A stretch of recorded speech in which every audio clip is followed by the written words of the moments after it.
കോഴിക്ക് 87 രൂപ വെച്ച് തിങ്കളാഴ്ച എന്നുള്ള മന്ത്രിയുടെ ഇന്നലത്തെ പ്രസ്താവന വലിയ കാര്യമായിട്ട് തന്നെ എല്ലാ പത്രങ്ങളും കൊടുത്തിട്ടുണ്ട്.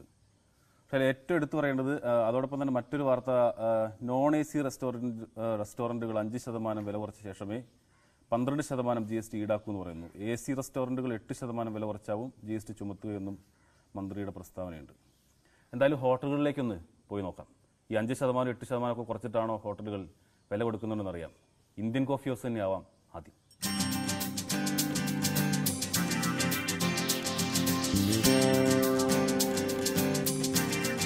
സാധാരണ മറ്റ് ഹോട്ടലുകളെ അപേക്ഷിച്ച് വരുമ്പോൾ ഏറ്റവും കുറച്ച് വില മാത്രമാണ് ഇന്ത്യൻ കോഫി ഹൗസിൽ ഉണ്ടാക്കാറ്. അതുകൊണ്ട് തന്നെ സ്വാഭാവികമായിട്ട് നമുക്ക് പ്രതീക്ഷിക്കാം ഈ പറയുന്ന 5% വില കുറവിൽ തന്നെയായിരിക്കാം ഇവിടുത്തെ ഭക്ഷണം കിട്ടുമെന്ന് നോക്കുന്നത്. ഒന്ന് പോയി നോക്കാം.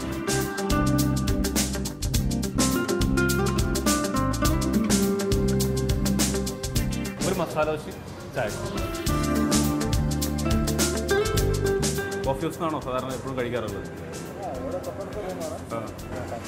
നിലവിലുള്ള ഭക്ഷണത്തിന് വില കുറച്ചിട്ടില്ല.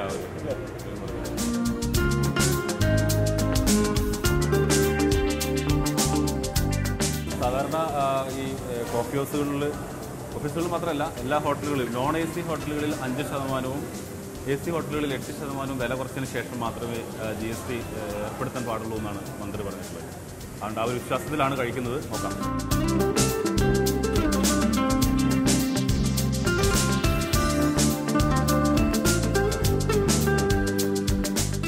ആള് കഴിച്ചിരുന്നത് കേട്ടോ. ഒരു മിനിറ്റ്. 3 ഇഡ്ഡലിയും 1 വടയും 1 ചായയും കഴിച്ച് ശരിക്കും 41 രൂപ. GST ഉൾപ്പെടെ 46 രൂപ. GST 4 രൂപ 92 പൈസ വരുന്നു. അതായത് ഈ നിലവിലുള്ള ഭക്ഷണത്തിന്റെ വിലയുടെ 5% കുറയ്ക്കണം എന്ന് പറഞ്ഞിട്ട് കുറച്ചിട്ടില്ല. നമുക്ക് നോക്കാം. എന്റെ ബില്ലും കൂടി ഒന്ന് നോക്കാം. ഞാൻ കഴിച്ചത് ഒരു മസാല ദോശയും 1 ചായയും. അതായത് മൊത്തം വരുന്നത് 38 രൂപ. പക്ഷേ GST ഉൾപ്പെടെ 42 രൂപ 50 പൈസ. അതായത് ധനമന്ത്രി പറഞ്ഞത് ഇവിടെ നടപ്പിലായിട്ടില്ല എന്നുള്ളതാണ്. സാധാരണ ഇന്ത്യൻ കോഫി ഹൗസിൽ പോലും ഇത് ഇപ്പോഴും നടപ്പിലായിട്ടില്ല എന്നുള്ളതാണ് നമുക്കിത് മനസ്സിലാക്കാൻ കഴിയുന്നത്. ഭക്ഷണം വില കുറയ്ക്കണം എന്ന് പറഞ്ഞിട്ട് ഇപ്പം ശരിക്കും പറഞ്ഞാൽ കുറയുന്നില്ല. അതിൻ്റെ ഒരു GST ഒരു ഗുണം നമുക്ക് കിട്ടുന്നില്ല എന്നാണ് പറയുന്നത്. കേടുവരാം.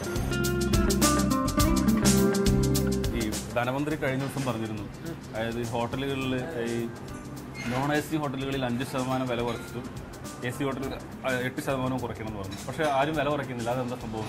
സാധനങ്ങൾ പഞ്ചസാരയുടെ വില കുറയണം, ചായപ്പൊടിയുടെ വില കുറയണം. ചായപ്പൊടി വില കൂടിയിരിക്കുകയാണ്, മറ്റുള്ള സാധനങ്ങളെല്ലാം വില കൂടിയിരിക്കുകയാണ്.